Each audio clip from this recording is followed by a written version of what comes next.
जब रोहिणी में प्रदर्शन चल रहा है, उसका लेटर निगम को लगा हुआ है, तो निगम को पता होना चाहिए ना कि प्रदर्शन चल रहा है। नमस्कार, आप देख रहे हैं जेएनएन न्यूज़। मैं राजेश्वर चौहान और आज एमसीडी से जुड़े हुए एक और स्टोरी आपके लिए लाया हूं। एमसीडी में क्या चल रहा है सब आपको पता है, मुझे बताने की ज़रूरत नहीं है कि यही विभाग ऐसा है जिसकी हर जानकारी आप तक है। भ्रष्टाचार से लेकर यूनियंस के कितने नेता हैं वो भी आपको पता है। क्या वाकई यूनियंस की संख्या बढ़ रही है, कर्मचारियों के हित घट रहे हैं? बात करेंगे। यूनियन चलाते हैं और एमसीडी में हैं, इनसे बेहतर कौन बता पाएगा। जनाब, आंदोलन चल रहा है एक आपका, कैसे देख रहे हैं उस आंदोलन को? क्या कुछ निकलेगा वहाँ से? देखिए, सबसे पहले तो आपके चैनल का धन्यवाद करता हूं, क्योंकि आप हमेशा जो भी बात हम कहते हैं यहाँ से एक्यूरेट वो सच्चाई के साथ अपने चैनल पर चलाते हैं। मेरा नाम दीपक पिहाल है और मैं ठेकेदारी हटाओ राष्ट्रीय संयुक्त मोर्चे का दिल्ली प्रदेश का अध्यक्ष हूँ। और जैसे कि आप जानते हैं कि आज प्रदर्शनों का दौर चल रहा है, रोड पर हर जगह देखो एक नया प्रदर्शन चालू है। अभी पिछले महीने से हम बात करना शुरू करते हैं कि पिछले महीने 18 तारीख को सिविक सेंटर पर एक प्रदर्शन हुआ समस्त यूनियन कोर कमेटी के माध्यम से। फिर दोबारा एक प्रदर्शन हुआ 24 तारीख को रोहिणी जोन पर, जो मजदूर फेडरेशन के तत्वाधान में हुआ। और अब 7 तारीख को पुनः मजदूर फेडरेशन के तत्वाधान में एक और प्रोग्राम होने जा रहा है, जो चंदगीराम अखाड़े से शुरू होगा और मुख्यमंत्री आवास तक होगा।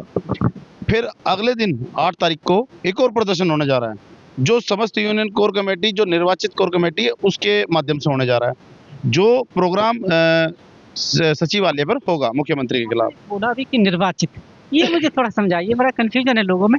निर्वाचित कहा जाता है जो चुन के आता है, या कौन है वो इसमें? क्योंकि ये बड़ी विडंबना बनी हुई है।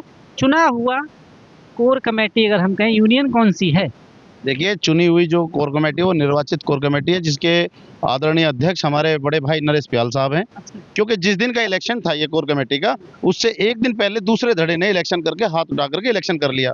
जबकि जो निर्वाचित जो समस्त यूनियन कोर कमेटी है, उन्होंने बाकायदा इलेक्शन के माध्यम से इसको अध्यक्ष बनाया इनको। तो ये तो चलता रहेगा, ये तो इनका आपसी तालमेल है और एक ही संगठन है।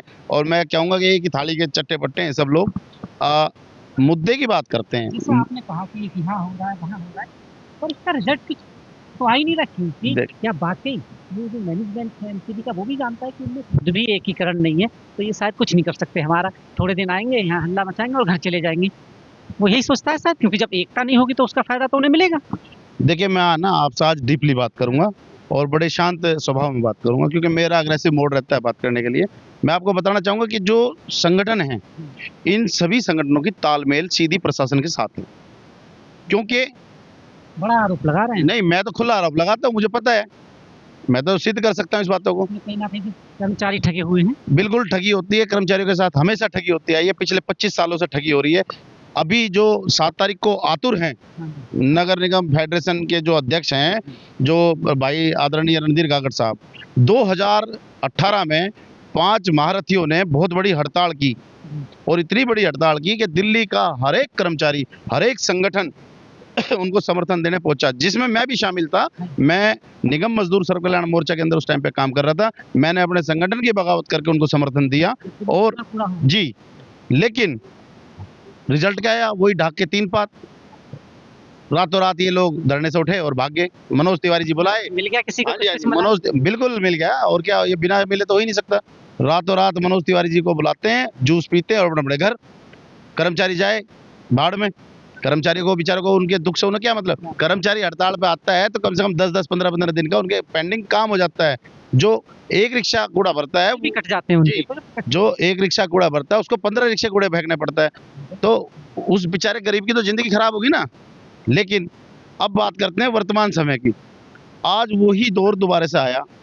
ठेकेदारी का जो कुप्रथा का जो दंश निगम की साजिश के तहत निगम कमिश्नर के और मेयर साहब के और स्टैंडिंग कमेटी और माननीय मुख्यमंत्री जी के द्वारा जो ये आदेश दिया गया कि भाई 600 लोगों की भर्ती कराई जाए।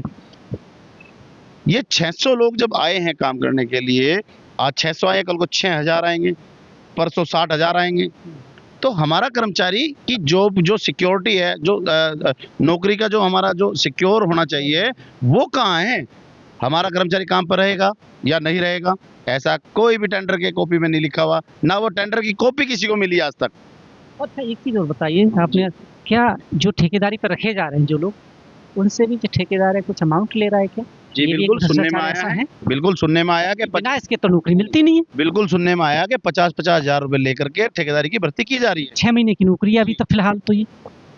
देखिए ये तो डिपार्टमेंट हमारे यूनियन वालों को पागल बना रहे हैं कि 7 महीने के लिए हमने दिया। अभी 78 वार्ड चले गए हैं, 78 वार्ड को टेंडर कर दिया गया है। 78 वार्ड टेंडर होने से पहले क्यों नहीं रोका गया उनको? यानी कि हमारे कहीं ना कहीं जो निगम की यूनियन है इनको जानकारियां नहीं है पूरी। और जानकारी तो है, मैंने पूछा था, वो कह रहे जब ये धरना यहाँ चल रहा है तो वहाँ पार्क में, जब मैं रोहिणी में कवर किया, उन्होंने बोला कि वहाँ सामने पार्क में भर्ती चल रही है। देखिए जब आप रोहिणी में थे, ये बात मेरे ही द्वारा बोली गई थी, जब रोहिणी में प्रदर्शन चल रहा है उसका लेटर निगम को लगा हुआ है, तो निगम को पता होना चाहिए ना कि प्रदर्शन चल रहा है, और यूनियन का खौफ हमेशा प्रशासन को होता है। लेकिन वहां पर उल्टा हुआ, यहाँ पर तो प्रदर्शन चल रहा है, हमारे नेता भाषण दे रहे हैं लच्छेदार बड़े बड़े, हम ये कर देंगे, हम धरती पलट देंगे, हम तुम्हारे लिए पक्का करा देंगे, कल ही ये करा देंगे, और वहां पर अंबेडकर भवन में भर्तियां चल रही है प्राइवेट कर्मचारियों की। ऐसा क्यों? कहने के लिए सिविक सेंटर पे आप गए होंगे, 86 संगठन 90 संगठन बताने वाली कोर कमेटी बैठी हुई है। अब मैं उनसे ये पूछना चाहता हूं आपके चैनल के मार्फत कि जो एमसीडी के पास लिस्ट है यूनियन की, उसके अंदर मात्र 58 यूनियन है जो निगम में कार्यरत हैं। ये भी एक बड़ा खेल बता दिया आपने, मतलब 58 लिस्टेड है और उन्होंने 98 और 100 से भी ऊपर चली जाती है कभी-कभी। अच्छा, आपको उसके अंदर 8 यूनियन ऐसी जो रजिस्टर्ड है और 50 यूनियन ऐसी है जो रजिस्टर्ड नहीं है, और जो जी और जो 50 यूनियन में से जो 8 यूनियन है उसमें से कम 6 यूनियन विवादित है, और 2 यूनियन जो रजिस्टर्ड हैं उनकी मेंबरशिप जमा नहीं हुई आज तक। तो यूनियन किस बात की है? लेकिन बार बोर्ड लगा करके कह दिया गया यहाँ पर 86 संगठन आपको समर्थन में उतर आए। उन 86 संगठनों में एक आदमी उस संगठन से मिला हुआ है, क्योंकि वो लोग धार्मिक संगठन के लोग हैं, आरडब्ल्यू के लोग हैं, जिनका निगम से कोई लेना देना नहीं है, कर्मचारियों से कोई लेना देना नहीं उनको, कि कर्मचारियों का जो हक अधिकार है वो मिल रहा है या नहीं मिल रहा, उनको कोई मतलब नहीं है। वो इस संगठन के आड़ में और इस कोर कमेटियों की आड़ में वो लोग सिर्फ साठगांठ करने के लिए जाते हैं अंदर, सर हमारी ये फाइल है, ये कर दो, वो अपना काम करा के ले आते हैं। संगठन कहने के लिए 90 हैं। सही कह रहे हैं आप। मैंने आपको स्टोरी की थी लोहरी के ऊपर जी, और वो बड़ी चली, और लोगों के जो कमेंट आए वो भी किसी ने ये नहीं लिखा कि ऐसा नहीं होता है, क्योंकि कोई तो लिखता, सभी ने ये लिखा कि ये जो सज्जन बोल रहे हैं ये बिल्कुल सच है, ऐसा ही होता है, और उन्होंने पूरी, आप पढ़ सकते हैं जाके। जी। और जब मैं ये बात नेताओं से पूछता हूँ उसको इग्नोर कर देते कि नहीं ऐसा कुछ नहीं होता, कोई लोहरी बोरी नहीं है। नहीं, नेता लोग भी तो मिले हुए हैं। अच्छा भाई, नेताओं की भी तो मंथली बंधी हुई है ना, जो एमसीडी के नेता हैं उनकी भी मंथलियां बंधी हुई है वार्डों से, कोई 5,000 लेता है, कोई 10,000 लेता है। उनको मतलब नहीं है कर्मचारी कच्चा हो पक्का हो, कहाँ मर रहा है क्या कर रहा है, उन्हें कोई लेना देना नहीं है उनको। जी सारा जॉन जी, अपने लेटर मिलेंगे 1.5 साल में, उनको पोस्टिंग नहीं है, वरना मिल जानी चाहिए थी अब तक। अभी भ्रष्टाचार का नया खुलासा करता हूँ आपके चैनल पे। अभी 2024 के अंदर दिवाली के आसपास हमने लड़कर प्रशासन से एरियर के बिल पास कराए, जो कच्चे कर्मचारियों का एरियर है 40,000 रुपए का पेंडिंग। ठीक है सर, उस पेंडिंग बिल को हमने पास कराया, वार्डों से तो बिल ही नहीं आए थे बन करके, तो एरियर मिलेगा कहाँ से? लड़ झगड़ के सभी इंस्पेक्टर्स वगैरह से बात की और हमारे एसएस महोदय से बात की, तो उन्होंने नहीं, एडवोकेट का मसला नहीं है ये, उन्होंने लड़ झगड़ के जैसे तैसे करके वो बिल पास किए। वो बिल पास किए तो उसके बाद जो एरियर पास कराया, अकाउंट्स डिपार्टमेंट के पास पैसा होने के बाद भी आज तक वो एरियर नहीं मिला। 2024 से 2025 आ गई। इंस्पेक्टर से बात करते तो कहते भाई अकाउंट्स वाले खर्चा मांगते हैं। भाई किस बात का खर्चा? ये मैं भी इसका हूँ, क्योंकि कई बात से खर्चा, कर्मचारियों का एरियर है, कर्मचारियों का पैसा है, हमने मेहनत की, हमारा सैलरी डिफरेंस है, किस बात का पैसा? लेकिन कहीं ना कहीं ये भ्रष्टाचार चलता रहता है। पूरी जड़ें हैं सबसे, सब एक दूसरे से जुड़े हुए हैं कहीं ना। आपके चैनल से ये भी बताना चाहता हूँ कि जितने दिन हमारे दिल्ली के तमाम कच्चे कर्मचारियों के लिए संदेश है ये, जितने दिन आप इन यूनियनों के चक्कर में लगे रहोगे उतना ही आपका शोषण ये करेंगे। आने वाली 1 तारीख को मजदूर दिवस पर हम एक प्रोग्राम करने जा रहे हैं अपने कर्मचारियों के लिए, उनकी उन्नति कैसे हो, उनको ठेके प्रथा से बाहर कैसे निकाला जाए, हम सब पूरा प्लान बना करके काम करने लग रहे हैं। आप सभी लोगों से मेरी हाथ जोड़ी है, आपसे प्रार्थना है कि जब 25 सालों में आपका ये भला नहीं करा पाए, 98 के कर्मचारी आज तक पक्के नहीं हो पाए, तो अब तक का कर्मचारी पक्का कैसे होगा। तो इसलिए आप सभी लोग सचेत हो जाएं और ये भेड़ चाल चलनी बंद करें। पहले तो हम फलानी यूनियन में, हम ढिमकानी यूनियन में, अरे जिस कच्चे कर्मचारी को यूनियन अपना मेंबर ही नहीं समझती, जिस कच्चे कर्मचारी को वोट देने का अधिकार नहीं है, जिसको निगम अपना कर्मचारी नहीं समझता, उसकी यूनियन कैसी। कच्चे कर्मचारियों की लड़ाई कच्चे कर्मचारी ही लड़ेंगे और बहुत जल्द इन सभी तमाम यूनियनों को इस बात का मुंह तोड़ जवाब दिया जाएगा जो ये 25 सालों से कच्चे कर्मचारियों का शोषण करते आ रहे हैं। ये जो सीबीआई के भी छापे पड़े हैं डीसी से, आप कैसे देख रहे हैं? क्या वाकई ठीक काम चल रहा है या खाना पूर्ति है? जी बहुत अच्छा काम है। मैं तो कहता हूँ सीबीआई के छापे तमाम जोनों के अकाउंट्स डिपार्टमेंट में पड़ने चाहिए। तमाम एसी जो बैठे हैं जोन में उनके अकाउंट्स चेक होने चाहिए। अरबों रुपया उनके अकाउंट्स में पड़ा हुआ, कोई भी नया एसी आता है उस पैसे का यूज करता है और चला जाता है। और मैं ये भी चाहता हूँ कि सीबीआई की जांच ईपीएफ के डिपार्टमेंट में भी होनी चाहिए। ईपीएफ के माध्यम से हमारा 11,000 करोड़ रुपए का घपला किया हुआ है निगम ने।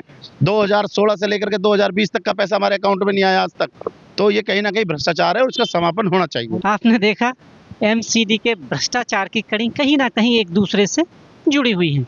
क्या वाकई ये जो सीबीआई के छापे पड़ रहे हैं इससे कुछ कम होगा? इस तरह के अधिकारियों में डर बैठेगा जरूर, पर कुछ टाइम के लिए, क्योंकि यहाँ हर चीज शॉर्टकट होती है। थोड़े टाइम डर, उसके बाद वो उसी रास्ते पर आ जाते हैं। अब इस रास्ते पर चलने के बाद क्या वाकई उन कर्मचारियों का भविष्य बदलेगा, ये भी मैं आपको दिखाऊंगा। आप देख रहे हैं JNN न्यूज़। बहुत बहुत धन्यवाद।